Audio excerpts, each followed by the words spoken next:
12 horas 37 minutos. Tá bem, Tulipa Ruiz com Cada Voz. E na FURG TV estávamos acompanhando aí os informes de conjuntura e, sobretudo, da categoria de técnicos e técnicas administrativos em educação da universidade, com o apoio aí do nosso grande sindicato de lutas, APTA-FURG Sindicatos. Retomando a nossa pauta de hoje, vou passar para a Vera. Tem várias outras coisas que precisamos trazer sobre a precarização do trabalho, com enfoque na mulher. Vera, por favor. Bem, segundo a agência Patrícia Galvão, da Unicamp, a terceirização ela tem raça e tem gênero. Os serviços de limpeza e manutenção, por exemplo, mantêm a maioria absoluta de mulheres negras como empregadas. Trata-se, portanto, de uma reprodução de uma cultura, né? Então, trata-se da reprodução de uma cultura que admitiu, e em certa medida ainda admite, a escravidão, e que é pautada pela ideia de que as mulheres são muito mais aptas para as tarefas domésticas. Nós somos, por excelência, nós temos um dom, não é nenhuma habilidade, é uma vocação quase sacerdotal de gostarmos de limpar chão, limparmos banheiro. Não estou aqui desmerecendo nenhuma atividade de mulheres e homens trabalhadores e trabalhadoras. Claro, não de é? forma alguma. Mas o que eu digo é o seguinte... Atentar para o fato de que tu estava ironizando, porque hoje, gente, as pessoas já não sabem mais o que está acontecendo. Se a Vera está ironizando. Tá, exatamente. Bem, o que eu digo? Eu digo que as mulheres são maioria, né, nas empresas terceirizadas, por um agravante histórico do patriarcado, né, o qual relega a mulher de forma naturalizada uma posição subalterna no mercado de trabalho e reserva as posições e os piores salários para nós, mulheres trabalhadoras. Mas o pior de tudo isso é que estas atividades terceirizadas, elas causam um dano tão grande que é a desmobilização sindical. E nesta desmobilização, porque perde-se o referencial, enfraquece-se os sindicatos e as centrais, e isto nos torna muito mais fragilizadas nas relações de emprego. Por quê? Porque não estamos organizadas. E não organizadas, não temos como lutar por creches, por melhores salários, por horários compatíveis para que possamos estudar, para que possamos nos profissionalizar. Então, isto sim, eu diria que talvez seja, além de todos os outros problemas, o maior problema. A desorganização sindical e a falta de possibilidades de lutar por direitos melhores, por outras condições de trabalho. É uma perversidade em cima da outra, na verdade, né? Quer dizer, são perversidades que vão se potenciar em nível exponencial, né? E o que eu fico pensando, assim, a Vera estava falando e me vem à mente, né, que tudo isso dentro de um contexto de crise que a gente vive e que, ok, nós estamos num período de crise, mas existe toda uma manipulação, né, uma manipulação midiática dessa crise, né, de que, pode ser, está muito ruim, né, então o que se tem deve ser agarrado, né, com todas as forças, porque é melhor ficar num trabalho precário do que ficar desempregado. Então, isso também, a gente tem que ter em mente, né, o contexto em que as pessoas estão vivendo é um contexto de terror, na verdade, né? É um contexto de que há uma manipulação. Eu na minha tese, eu trabalhei com a questão com a teoria da sociologia das emoções. E cada vez mais eu percebo que a gente tem que dar muita atenção a ela, né? E dentre alguns autores que trabalham a questão macrosociológica das emoções, né? E essa questão de classe, de ressentimento e a manipulação dos ciclos comerciais, que é basicamente o que a gente percebeu no Brasil. A gente teve ciclos comerciais mais prósperos, né? Mas nós não tivemos exatamente uma mobilidade significativa nessas classes. Então, o que aconteceu e a questão do ressentimento da classe média, né, em relação às classes populares que ascenderam um pouco dentro desses ciclos comerciais. E que se cria esse ambiente, e que esse ambiente de que, bom, eu estou ficando, mas na verdade a sensação um pouco da classe média, eu estou ficando pobre porque existem pessoas que eram mais pobres que eu, estão ficando menos pobres. Então, como a desigualdade diminui, né, a classe média tem a sensação de que está ficando pobre, né? Quando, na verdade, ela, de alguma forma, ela nunca foi rica, né? Sim. E a gente tem esse grande problema no Brasil, que as pessoas acham que, porque recebem bons salários, elas são ricas, né? Que elas são capitalistas, que elas detêm os meios de produção, né? E não são. Então, isso cria todo um ambiente, né, para que pessoas, e essa é a perversidade da questão, né, de que pessoas que, na verdade, são alvo, né, também preferencial, ou não tão direto quanto, por exemplo, as mulheres, as mulheres negras, as mulheres mais pobres, que são, digamos, as primeiras a serem atingidas nessas questões, né, mas os que estão na sequência para serem atingidos, apoiam esse tipo de medida porque estão imbuídos nesse sentimento que é altamente manipulado também pela grande mídia. Então, quer dizer, é algo que existe e que é potencializado, quer dizer. E nisso tudo se cria um meio, né, de cultura, um meio de sentimento para que esses tipos de reformas se coloquem e que muitas vezes, né, que ajudam a desmobilizar a questão da sindicalização, como disse a Vera, e que consegue se sustentar porque as próprias trabalhadoras e trabalhadores acreditam, né, nessa manipulação e não reivindicam as melhoras, porque tem um famoso medo que paira sobre toda a classe trabalhadora, que é o medo constante do desemprego. Claro. A ideia, assim, que eu fico pensando, dentro da ideia da nossa vocação primária, segundo lá o ministro TST diz que a nossa vocação primária é o cuidado da família, procriação e cocitas más. A ideia do trabalho terceirizado, trabalho temporário, a tempo parcial, ele seria uma espécie de trabalho que proporcionaria à mulher mais tempo para se dedicar à sua família, a estar em casa, cuidando fazendo aqueles cuidados, né, familiar. Então, as próprias atividades já estão relacionadas a isso. Então, asseio e conservação, alimentação, turismo e hospitalidade. A gente vai vendo a forma como as mulheres vão se colocando nesse mercado de trabalho mais precarizado, destinado ao cuidado dos outros, né? Então, a mulher sempre com a obrigação de ter o cuidado com os outros, né? Então, a flexibilização das relações de trabalho, essa precarização das relações de trabalho, elas trazem como principal centro a desorganização do mundo do trabalho e da possibilidade de organização sindical das mulheres. Então, como eu tenho estudado, trabalhei isso lá na minha dissertação também, como pensar a forma de buscar direitos se nós não temos representação? Então, a questão da representação política é essencial para que as mulheres possam buscar direitos. E sem representação política nos sindicatos, as mulheres não conseguem buscar direitos. Sim. Eu estava iniciando uma pesquisa, que até é algo que eu pretendo esse ano desenvolver melhor, e eu comecei a fazer uma pesquisa nos sindicatos aqui em Rio Grande. Então, nós temos o quê? Que sindicatos onde há participação de mulheres? Sindicatos públicos, né, os da FURG, sindicatos de professores, sindicato do comércio meio a meio, porque ainda o comércio, a balconista é uma atividade feminina, né, a vendedora. Sim. De resto, gente, a participação feminina nos sindicatos é praticamente insignificante. E isso não é algo de hoje, isso é algo que é construído historicamente, né?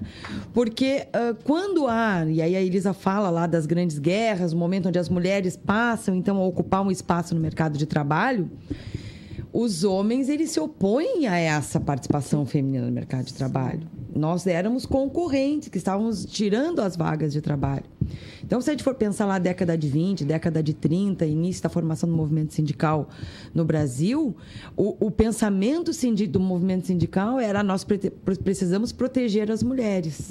Elas precisam de proteção. Por serem mulheres, por serem mais frágeis, vulneráveis ao assédio e assim, uma ideia mais paternalista dentro de uma ideia de patriarcado, né? Sim.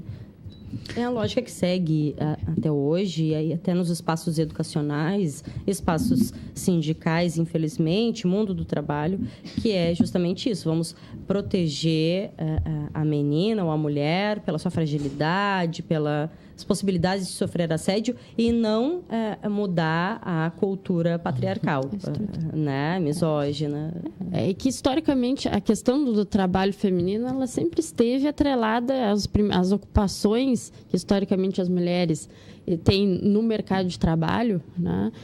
Público, são as relacionadas ao cuidado, né? São as que foram, digamos, as que foram permitidas eram as que, historicamente, foram as que eram relacionadas ao cuidado.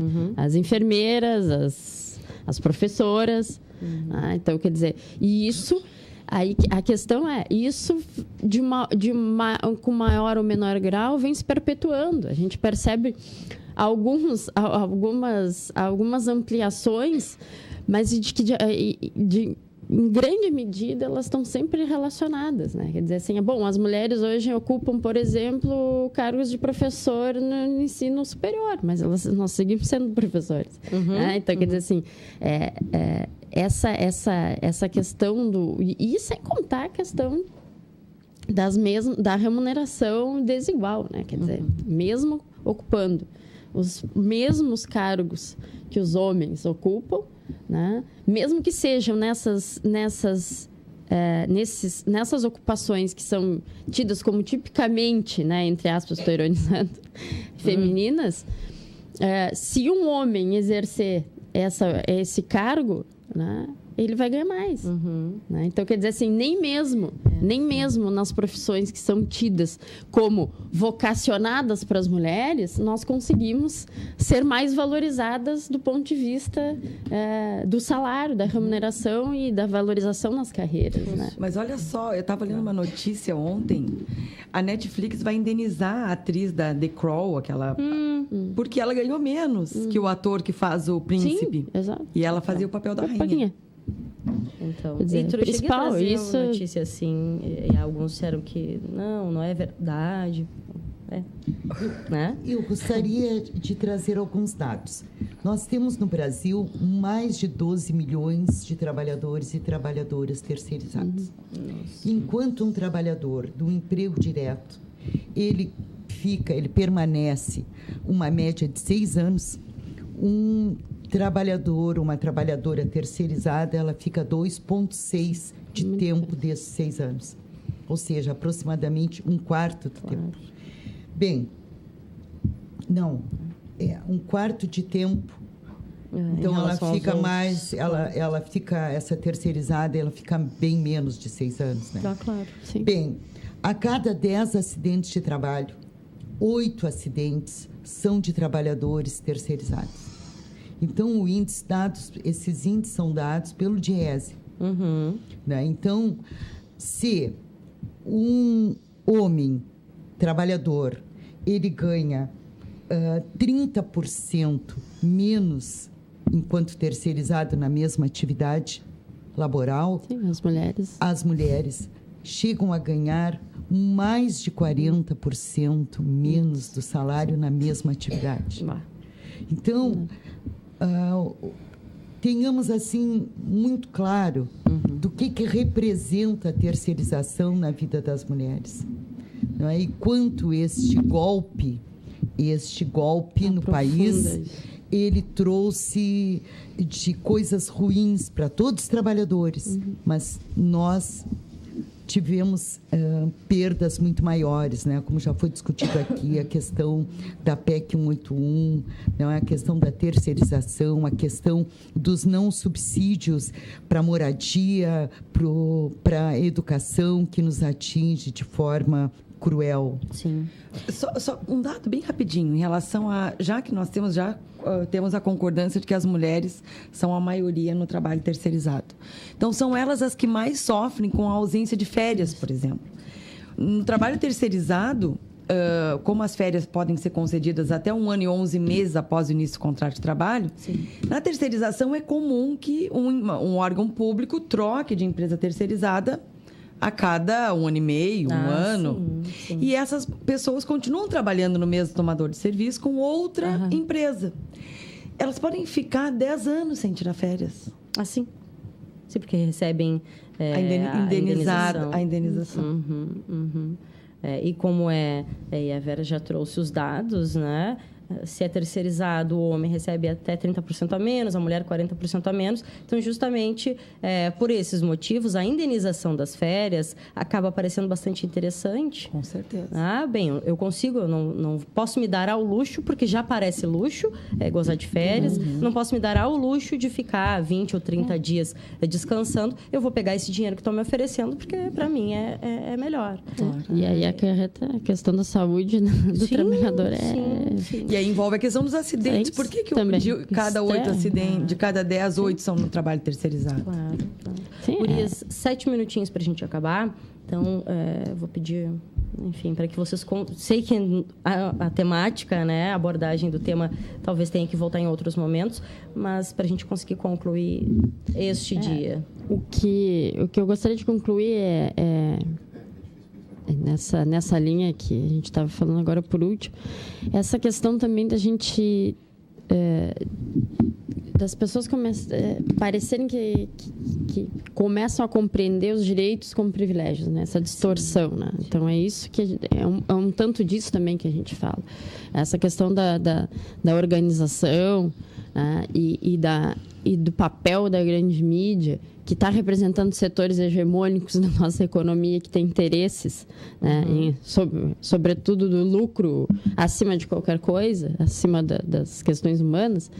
Então, dessa sensação, que é como isso que tu falou, é o que tem passado na mente das pessoas, né? Que, isso são privilégios, quer dizer, férias começa a parecer privilégio, licença maternidade começa a aparecer privilégio. Sim. Então, direito a aumentar no trabalho. Então, e isso, né, somado à questão, uma crise, quando a gente faz essa intersecção de gênero, isso aumenta, né? Quer dizer, então, porque a gente tem toda uma disputa no mercado de trabalho de homens e de mulheres, né? E as mulheres começam a ser vistas como privilegiadas, né? Porque têm determinados direitos. Sim. Então, e se começa a fazer essa distorção.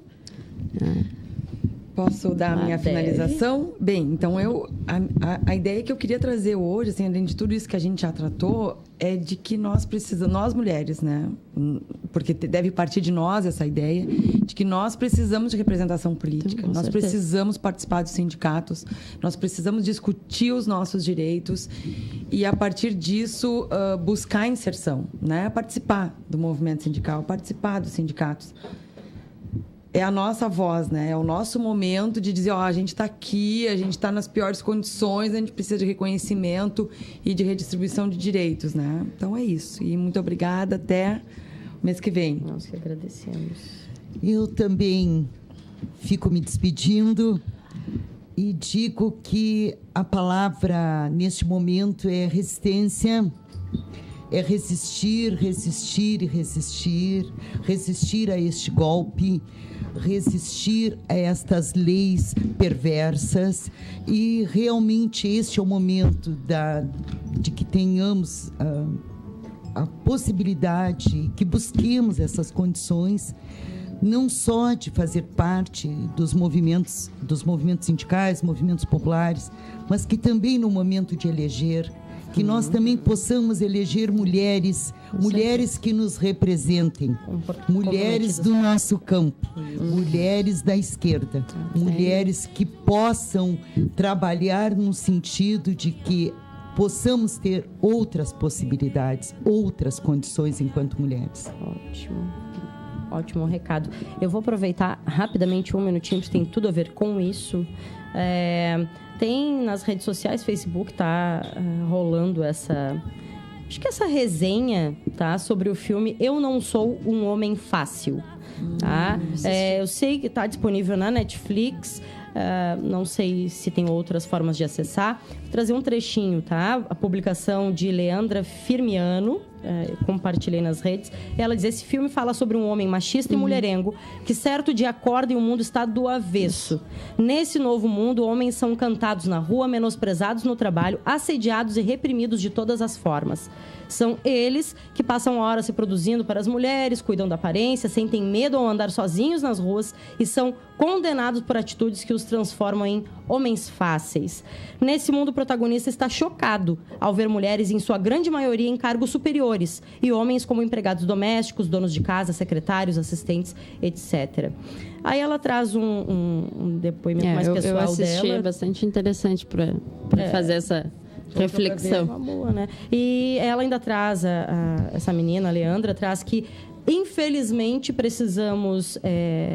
como a gente diz, precisa desenhar, a gente precisa colocar, então, o outro na mesma situação para que aí a sociedade enxergue o quanto é agressivo, né? Enfim, quanto o machismo, de fato, faz todo esse caos na vida das mulheres e da sociedade em geral.